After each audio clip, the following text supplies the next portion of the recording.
వాణిజ్య ఒప్పందంపై భారత్ గల్ఫ్ దేశాల చర్చలు కుమిలిపోతున్న పాకిస్తాన్. స్వేచ్ఛా వాణిజ్య ఒప్పందంపై భారత్తో గల్ఫ్ దేశాల చర్చలు తెగ బాధపడిపోతున్న పాకిస్తాన్. జీసీసీతో భారత్ బంధం బలపడుతుందనే ఆందోళన గల్ఫ్ దేశాలు తన ప్రాధాన్యత తగ్గిస్తాయనే కలవరంలో పాకిస్తాన్ ప్రభుత్వం. ప్రపంచ దేశాలతో స్వేచ్ఛ వాణిజ్య ఒప్పందాలను కుదుర్చుకునే విషయంలో రాకెట్లా దూసుకుపోతున్న భారత్. యూరోపియన్ యూనియన్తో జనవరి 27న ఎఫ్టీఏను ఖరారు చేసుకున్న భారత్ ఫిబ్రవరి 2న అమెరికాతో ట్రేడ్ డీల్పై కీలక ప్రకటన చేసింది. ఇప్పుడు 6 అరబ్ దేశాలతో కూడిన గల్ఫ్ సహకార మండలి జీసీసీతో ఎఫ్టీఏను కుదుర్చుకునేందుకు చకచకా పావులు కలుపుతుంది భారత్. స్వేచ్ఛ వాణిజ్య ఒప్పందంపై చర్చలను తిరిగి ప్రారంభించేందుకు ఉద్దేశించిన టర్మ్స్ ఆఫ్ రెఫరెన్స్ పై తాజాగా గురువారం భారత్ జీసీసీ ప్రతినిధులు సంతకాలు చేశారు. త్వరలోనే తొలి విడత చర్చలు సౌదీ అరేబియాలోని రియాద్ నగరం వేదిక జరగనున్నాయి. ఇంతకీ ఏమిటి జీసీసీతో భారత్ చేసుకోపోయే డీల్ గురించి పాకిస్తాన్ ఎందుకు భయపడుతుంది? ఎఫ్టీఏ కుదిరితే భారత్ జీసీసీలకు ఎలాంటి ప్రయోజనాలు కలుగుతాయి? ప్రస్తుతం ఇరుపక్షాల వాణిజ్య బంధం ఎలా ఉంది ఈ కథనంలో చూద్దాం. అసలు జీసీసీ ఏంటి? జీసీసీ గల్ఫ్ సహకార మండలి, గల్ఫ్ సహకార మండలి. ఇది 1981 సంవత్సరంలో ఏర్పడైంది. దీనిని 6 దేశాలు సభ్యులుగా ఉన్నాయి. Saudi Arabia, Khattar, UAE, Oman, Kuwait, Bahrain ఇవి సభ్య దేశాలుగా ఉన్నాయి. పరిశ్రమలు, వ్యవసాయము, శాస్త్రీయ అభివృద్ధి, ఆర్థిక రంగాల్లో పరస్పర సహకారం.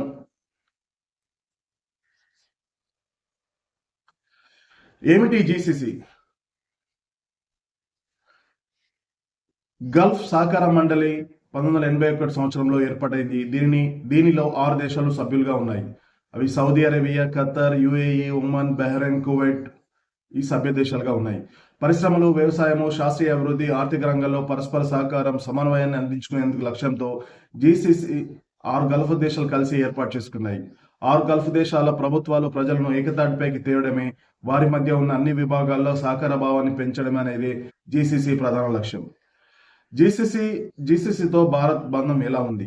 జీసీసీ ఏర్పడక ముందు నుంచే అన్ని గల్ఫ్ దేశాలతో భారత్కు బలమైన వాణిజ్య, ఆర్థిక, ఇంధన, దౌత్య సంబంధాలు ఉన్నాయి.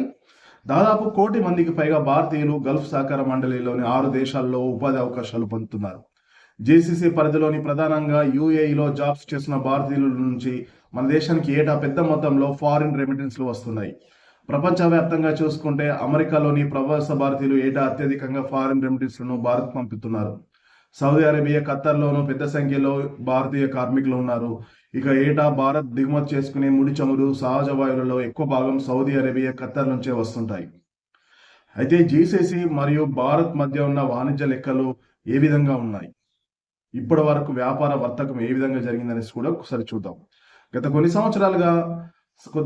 సంవత్సరాల కాలంలో భారత్ జీసీసీ దేశాల మధ్య ద్వైపాక్షిక వాణిజ్యం గణనీయంగా పెరిగింది.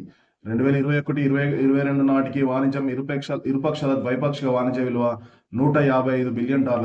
ఇది 2022-23 వచ్చేసరికి $185 పెరిగింది. ఇందులో దిగుమతి విలువ $133.2 బిలియన్ కాగా ఎగుమతులు $51.3 బిలియన్లకు చేరుకుంది. 2023-24లో భారత్ జీసీసీ ద్వైపాక్షిక వాణిజ్యం విలువ $162 బిలియన్.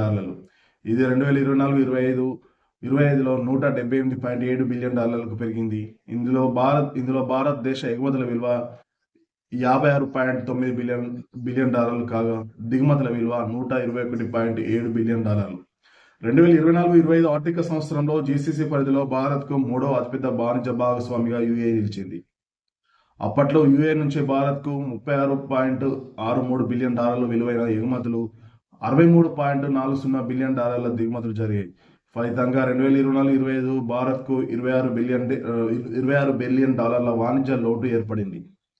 2024-25 ఆర్థిక సంవత్సరంలో సౌదీ అరేబియాకు భారత్ ఎగుమతుల విలువ $11 బిలియన్, దిగుమతుల విలువ $30 బిలియన్. అలాగే ఖత్తర్కు భారత్ $1.68 బిలియన్ ఎగుమతులు, $12 బిలియన్ దిగుమతులు చేసింది.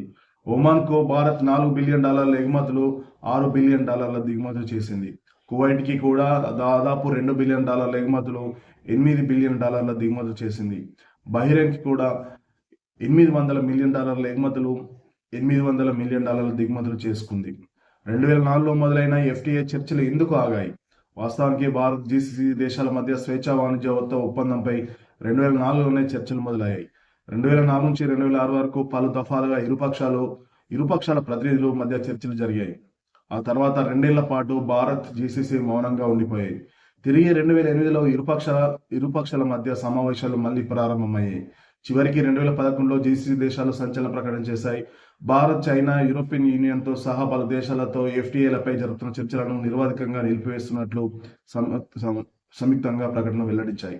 ఆ సమయానికి పలు గల్ఫ్ దేశాల్లో రాజు కుటుంబాలకు వ్యతిరేకంగా ప్రజా ఉద్యమాలు మొదలయ్యాయి. దీనిపై స్పందించిన EU దేశాల కూటమి జీసీసీ దేశాల ఎదుట కీలక ప్రతిపాదన పెట్టింది. తమతో కుదుర్చుకోబోయే స్వేచ్ఛా వాణిజ్య ఒప్పందంలో మానవ హక్కుల క్లాసులను, ప్రజల రాజకీయ డిమాండ్లను కూడా చేర్చాలని ఐరోపా దేశాలు డిమాండ్ చేశాయి. దీనిపై తీవ్ర ఆగ్రహాన్ని వ్యక్తం చేసిన గల్ఫ్ దేశాలు ఎఫ్టీఏలతో ముడిపడిన అన్ని చర్చలను ఆపేస్తున్నట్లు ఆనాడు సంయుక్త ప్రకటనను వెల్లడించాయి. మళ్ళీ 2022లో మొదలై 2026లో కీలక మార్పు ఎట్టకేలకు 2022లో స్వేచ్ఛా వాణిజ్య ఒప్పందంపై భారత్ జీసీసీ చర్చలను ప్రారంభించాయి. చర్చల ప్రతిపాదన సమాచారంతో కూడిన టర్మ్ ఆఫ్ రెఫరెన్స్ ను 2023లో భారత్ కు జీసీసీ దేశాలు పంపాయి. చివరకు ఈ ఏడాది ఫిబ్రవరి 5న న్యూఢిల్లీ వేదికగా TOR పై భారత్ జీసీసీ ప్రతినిధులు సంతకాలు చేశారు.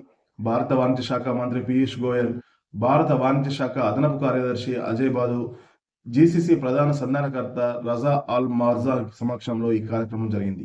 ఈ ఒప్పందంపై తొలి విడత చర్చలకు సౌదీ అరేబియాలోని రియాద్ నగరం వేదికగా నిలవనుంది. వీలైనంత వేగంగా ఎఫ్టీఏను కుదుర్చుకోవడంపై భారత్ జీసీసీ ఫోకస్ పెట్టాయని తెలుస్తుంది. భారత్ జీసీసీ బంధంపై పాకిస్తాన్కి ఎందుకు బాధ?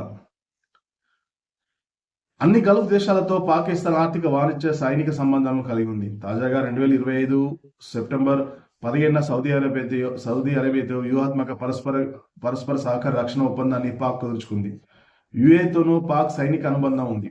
సౌదీ అరేబియా, తుర్కియా, పాక్లు కూడా కలిసి ఇస్లామిక్ రక్షణ కూటమి ఏర్పాటు చేస్తాయనే ప్రచారం కూడా జరిగింది. అయితే తుర్కియా ఇప్పటికే అమెరికా సారథ్యంలోని నాటో కూటమిలో ఉన్నందున ఇస్లామిక్ రక్షణ కూటమి ఏర్పాటు సాధ్యం కాదని పరిశీలకులు అంటున్నారు.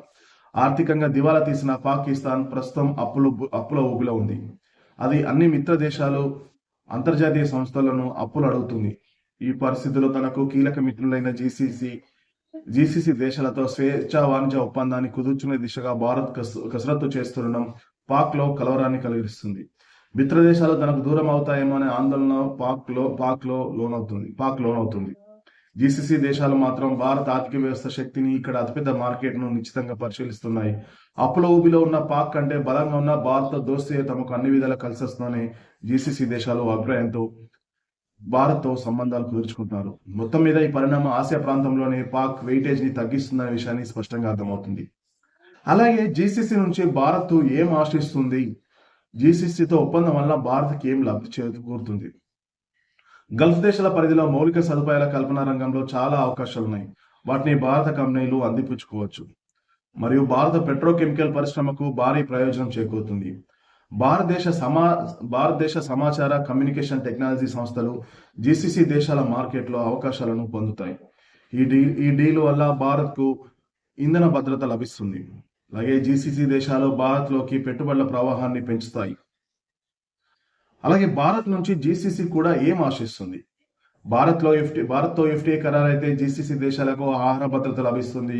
భారత్ నుంచి తక్కువ రేట్లకే జీసీసీ దేశాలకు వస్తు ఉత్పత్తులు సప్లై అవుతాయి. భారత్ నుంచి గల్ఫ్ దేశాల్లోకి పెట్టుబడుల ప్రవాహం పెరుగుతుంది. ఇప్పటికే రెండు జీసీసీ దేశాలతో భారత్ డీల్ కూర్చుకుంది. వాస్తవానికి ఇప్పటికే జీసీసీలోని యుఏఈ, ఒమన్ దేశాలతో భారత్కు మంచి ట్రేడ్ డీల్స్ కొనసాగుతున్నాయి. 2022లో యుఏఈతో భారత్ స్వేచ్ఛా వాణిజ్య ఒప్పందం కుదుర్చుకుంది. ఇక 2025 డిసెంబర్లో భారత్, ఒమన్ మధ్య సమగ్ర ఆర్థిక భాగస్వామ్య ఒప్పందం కుదిరింది. ఈ ఏడాది చివరికల్లా జీసీసీతోనూ స్వేచ్ఛా వాణిజ్య ఒప్పందం ఖరారైతే భారత వాణిజ్యానికి రెక్కలొస్తాయి. మొత్తం 6 జీసీసీ దేశాలకు ఏకకాలంలో పెద్ద ఎత్తున వస్తు సేవలను ఎగుమతి చేసే ఛాన్స్ భారతీయ పరిశ్రమలకు, ఎగుమతిదారులకు లభిస్తుంది. ఈ పరిణామం మన దేశ ఆర్థిక వ్యవస్థకు ఊతమిస్తుందనేసి ఆర్థిక రంగ విశ్లేషకులు భావిస్తున్నారు.